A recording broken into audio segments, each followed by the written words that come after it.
Elizabeth Gilbert, the author of Eat, Pray, Love, tells a story that she heard the singer Tom Waits share at one of his concerts.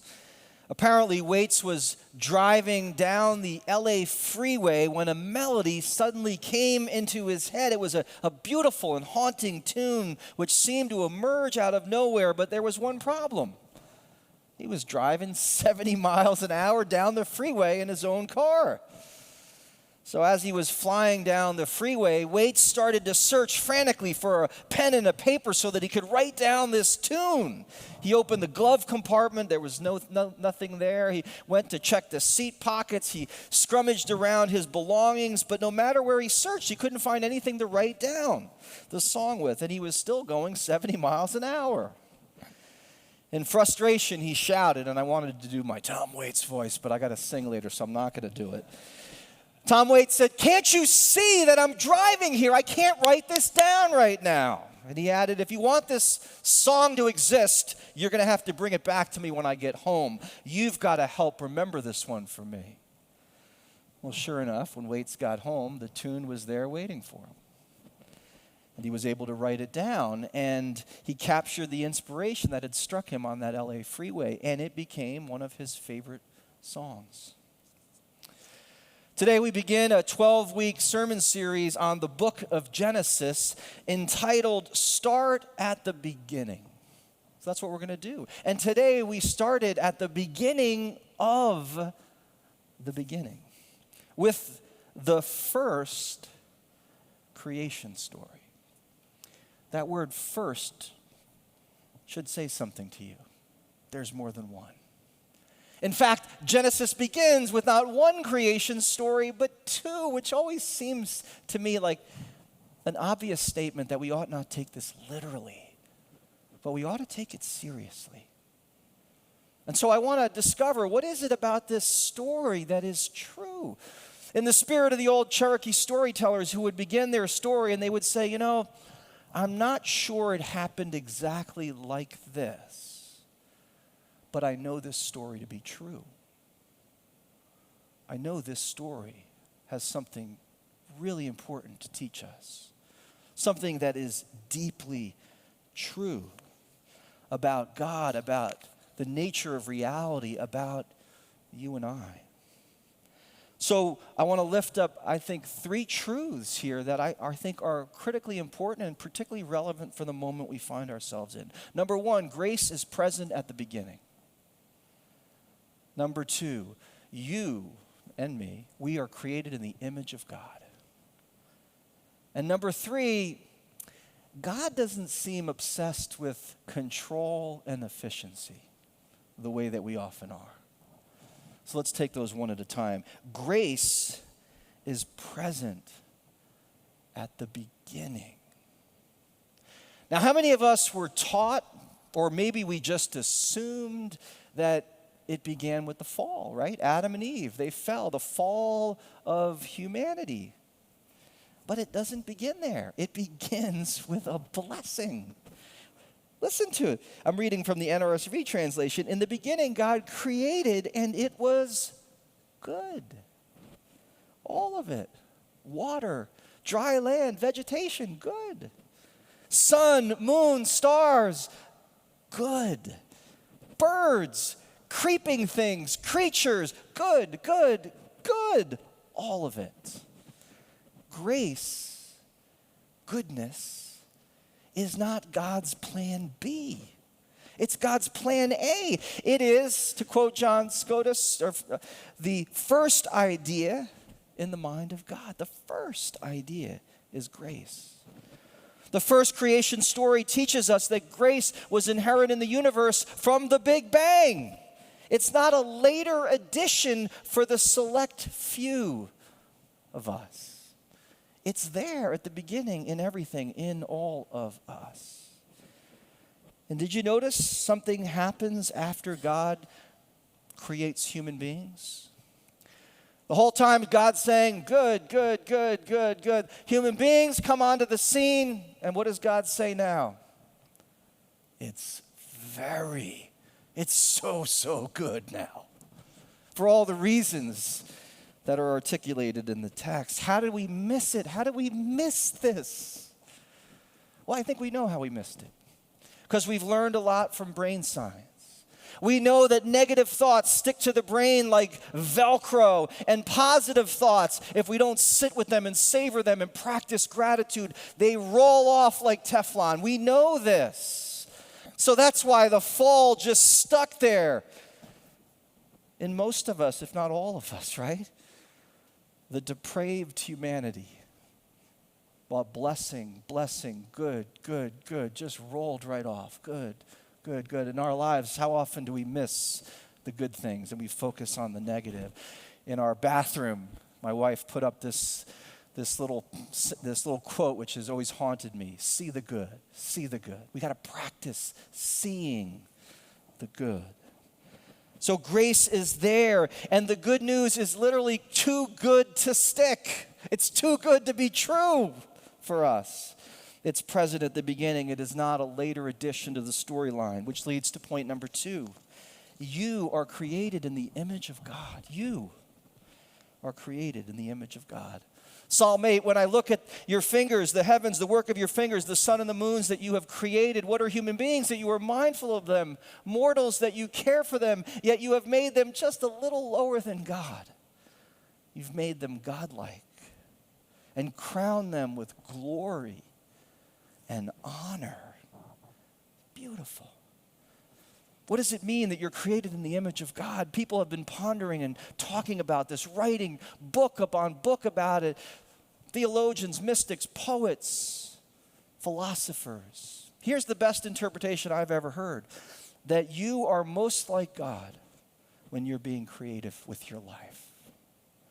When you're using your gifts and your talents creatively, and maybe more importantly, you're dealing creatively with the stuff of your life, the challenges and the gifts, the joys and the sorrows, the successes and the failures, the times of health and the times of sickness. You are closest to God, nearest to God, most like God when you're trying to create something out of the mess, the holy mess that is your life. I'll never forget taking a drama class in college and being introduced to improv. I had never stepped foot on a stage. It scared the heck out of me. Actually, my first cello concert, as the curtain was opening, I was actually leaving the stage. I wanted no part of that. Now I'm up in front of people. God has a sense of humor. But there I was in a drama class, have no acting experience, and the lady that I'm paired with is like a pro. Like, she's really good. And we are called to play this game called Yes and. And it's basically, you're given a topic, the person starts, and you have to say yes, and you have to build on the story. So it went something like this. The river is full of fish. Yes, and one of them is enormous. Yes, and he's swimming towards us. Yes, and he looks pretty hungry. Yes, and we are trapped in this boat. Yes, and it looks more like a whale than a fish. Yes, and I don't think the motor on this boat is working anymore. Yes, and I was listening to a seminary intern who was being interviewed by a friend of mine for a position. Actually, she was being introduced. She already has the position. And she was doing a lot of improv in New York City before she went to seminary, and now she's getting ready to do children's ministry. And so he asked her, what did you learn from improv about life and about ministry? And here's what she said. She said, I learned to listen, to care about relationships, and to try to make the other person look good. Isn't that beautiful? Isn't that what God does with all of us, right? That's what a good band leader does, right? Create a safe, sacred, creative space where people can listen to each other and move together, play together, create together. That's what the musicians and artists are going to do later this afternoon at Mendelssohn's Elijah, 3 o'clock here in this space. They're going to listen to each other, care for each other, create together. We are created in the image of God, which is to say that we are creative at our core. And most like God when we're making a creation out of our lives. Point number 3, God isn't obsessed with efficiency and control. This ought to be obvious to us. Did you know that only one saguaro cactus seed out of 250,000 seeds ever makes it to the early stage of maturity? And even fewer after that, 1.25 million. Doesn't God know this is grossly inefficient? Can't God do better than that? And yet the creative storyteller here wants us to know that God creates things that have seeds within them. And that's not a minor point here. God seems, as Richard Rohr writes in Falling Upward, which some of us are reading, God seems to have created things that continue to create and recreate themselves from the inside out. Isn't that beautiful? It's no longer a choice between God's one-time creation, which is what many of us were taught, just God got the whole thing going and you guys take it from here, I'm done, right? That's what a lot of us were taught, right? It's not a choice between God's one-time creation or evolution, but rather God's form of creation is precisely evolution. That's how God creates. There's no conflict between faith and science. None. This is how God does things. God creates things that have seeds within them that continue to create and recreate. All you got to do is look outside and realize everything is changing. Everything. Things are constantly dying and growing and changing and evolving. Nothing is static. Everything is dynamic, including you and me. Everything is changing.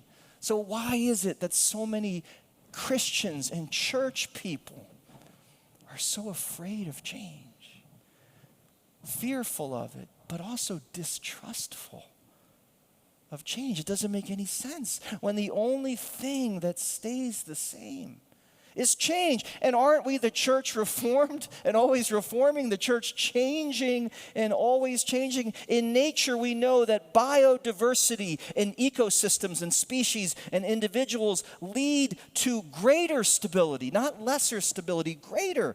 Species with high genetic diversity are adaptable to a wide variety of conditions and are more likely to be able to weather disturbances, disease, and climate change. It is likely that our desire for control and efficiency makes us less stable.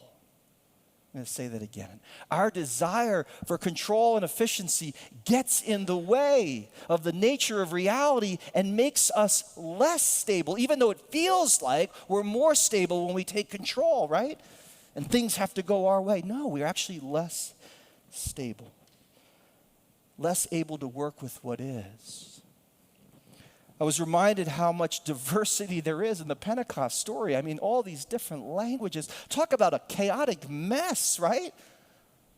Well, that seems to be God's preferred way of doing things. You've heard the diversity, equity, and inclusion initiatives in our culture, and a lot of people poo-poo that. Why are we doing that? It's a waste of time. Well, part of the reason is because it's really messy, it's really uncomfortable, and we don't know where those initiatives are going to go, and we know that if we are going to honor that work, it's going to change all of us. You can't put old wine into new wineskins, right? So we poo-poo that work, and we see it as like the task before the real task, the real work. But what if it is the real work? What if it is this moment's work right now that we become a more diverse community and really look at the question of equity and really work at including more and more of God's beloved children? What if that was the work that truly helped an organization, a business, a community flourish?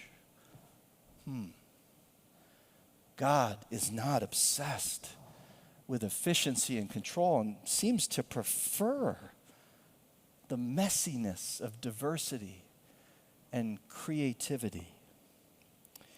Years ago, my mentor shared this story with me. He was going to visit this famous spiritual director. He was so excited to see her. And she was going to meet with him at her home in the woods. And so when he knocked on the door, she opened the door. She had a dog in tow. She seemed frazzled, and she said, "Can we go for a walk?" And he's like, "Sure." And so they started to walk. This dog was annoying, licking him and running ahead and blah, blah, blah. And this was totally not the spiritual moment he was expecting.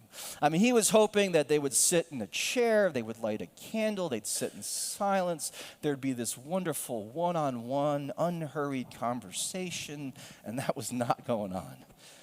So finally, this dog runs ahead and comes to this fork in the path, and it just stops there. And so my friend turned to his spiritual director and he said, hoping to maybe pivot to a more spiritual conversation, "Well, that's a little bit like God. God waits for us at the fork of the road and then shows us the way forward." She didn't say anything. Radio silence, not a word. And my mentor was thinking, did I say something wrong? So they kept walking in silence. And they got to the dog, and the dog looked up. And they just stood there for 3 minutes. Nothing happened. No one said anything. And then the spiritual director turned to my mentor and said, "Or maybe God waits for us at the fork and sees which path we take and comes along with us." Ralph Waldo Emerson said it this way: "We are not merely pawns in God's grand design. We are co-creators, entrusted with the power to shape our lives and the world around us." You see, grace has gotten into this whole thing. It was there at the beginning. We are in on the work. It's in on us. It's in us. And God doesn't seem to be obsessed with efficiency and control, as Mary Oliver articulates so beautifully in this poem that I want to close with today, entitled "The Summer Day."